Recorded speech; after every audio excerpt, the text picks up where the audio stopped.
Hey guys, this is episode number 96 of CRO Insights, where we give you a real over-the-shoulder look of my agency ConversionWise. We show you before designs that customers come to us with, and we show you the after designs that we redesign to demand higher conversion rates. Just for some context, this is what we've done for the last 12 years. We're a team of 60 plus CRO experts that eat, sleep, live, breathe this stuff. So if you're enjoying these videos, if you like these transformations, if you're enjoying me taking my time to break down these before and afters, please make sure you hit subscribe. And if you'd like to chat with my team, there's a link in the description below. But let's get into this one because it's a really cool and exciting transformation. Okay, so a little bit different from the econ play today.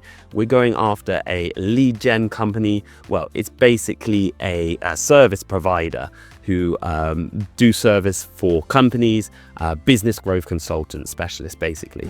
And as you can see, the before design, it was fine. They did some things right. They used some good fonts, nice copy, but really did a lot very wrong. There was zero social proof. The call to action was blue on a blue background. It was very throwaway statement of like, let's talk.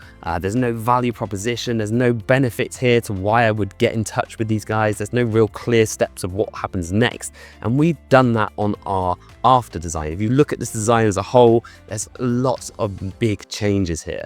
We have our trust policy bar. We have social proof above the fold. We have a very clear headline, but really importantly, we now got these 3 benefit-driven bullet points that clearly showcase to people exactly what they're going to get when they then book in their free consultation. We use a full width button that stands out. It's different color, it contrasts, but most importantly, it actually explains what people do. Don't try and be clever with your call to actions. Don't have like, let's talk or start now, because people don't really know what that means. Book my free consultation now is a far more direct and more clear call to action, and we support that with a nice picture of the team just to further fulfill that trust. I hope you enjoyed this transformation. If you did, give me a thumbs up. Let me know what you would do in the comments below, and I'll see you in the very next video.